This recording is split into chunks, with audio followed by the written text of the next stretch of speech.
Welcome to Devasena lifestyle. என்னோடய சேனலை subscribe பண்ண எல்லாருக்கும் நன்றி.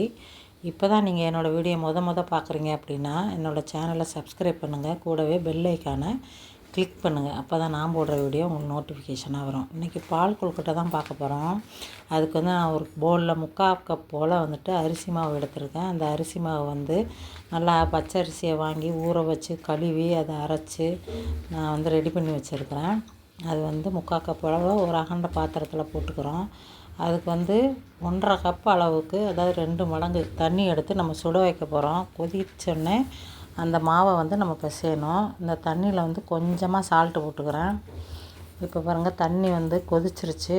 இப்போ எடுத்து நம்ம வந்துட்டு கொஞ்சம் கொஞ்சமாக அந்த தண்ணியை சேர்த்து இந்த மாவை வந்து பிசைய போகிறோம். அதாவது சப்பாத்தி மாவு மாதிரி பிசையணும். அப்போ தான் வந்துட்டு கொழுக்கட்டை வந்து நல்லாயிருக்கும்.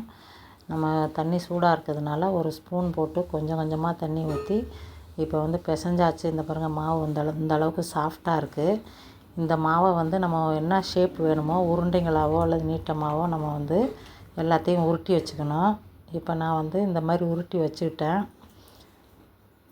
இந்த மாதிரி 2 தட்டில் வந்து உருண்டைங்களாக உருட்டி வச்சாச்சு. இப்போ வந்து இதுக்கு வந்து வெல்லம் வேணும் இல்லையா, அச்சு வெல்லமும் கொஞ்சம் மண்டை வெல்லமும் நான் வந்து பொடிச்சு வச்சுருக்கேன். அதாவது 1/2 கப்பு தான் நான் வந்து வச்சுருக்கிறேன், எடுத்துருக்கேன். அதுவே வந்துட்டு நல்லா இனிப்பாக இருக்கும்.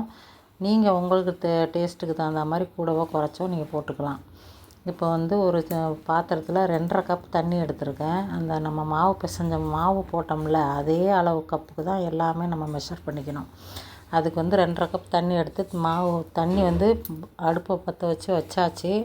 அதுக்கடையில் இன்னொரு ஸ்டவ்வில் வந்துட்டு நம்ம 1/2 கப் ஜாக்கிரி வெல்லத்தை எடுத்து நம்ம வந்துட்டு பாகு காய்ச்சிடலாம்.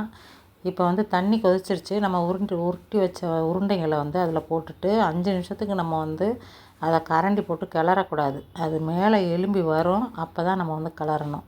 இப்போ பாருங்கள், தனித்தனி உருண்டைங்களாக இருக்குது. மேலே எலும்பி வந்திருக்கு பாருங்கள். இப்போ வந்துட்டு வெள்ளைப்பாகும் நம்மளுக்கு ரெடி ஆயிடுச்சு.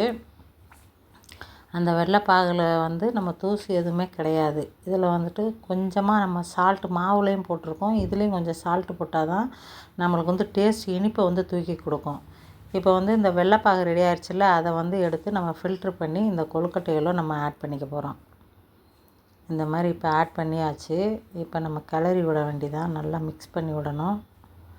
மிக்ஸ் பண்ணி விட்டுட்டு நம்ம அந்த கொழுக்கட்டையில் வந்து கொஞ்சமாக ஏலக்காய் வந்து சேர்த்துக்கலாம்.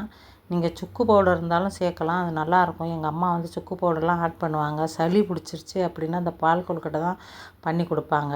இப்போ வந்து இந்த மாவு வந்து இந்த கொழுக்கட்டை வந்து கொஞ்சம் திக்காகிறதுக்கு நான் மாவு பிசைகிறப்பே கொஞ்சம் மாவு எடுத்து வச்சுருக்கேன். அதை வந்து தண்ணியில் போட்டு கரைச்சி அதையும் இப்போ சேர்த்துக்கிட்டுவோம். அப்புறம் கொஞ்சமாக தேங்காய் வந்து திருவி வச்சுருக்கேன், அதையும் இதில் சேர்த்துக்கலாம். இந்த தேங்காய் வந்து நறுச்சுன்னு அந்த கொழுக்கட்டையோட சேர்த்து சாப்பிட்றதுக்கு நல்லா டேஸ்ட்டாக இருக்கும். அதுக்கப்புறம் ஒரு தேங்காயை வந்து நான் பால் எடுத்து வச்சுருக்கேன். செகண்ட் பால், ஃபஸ்ட்டு பால்.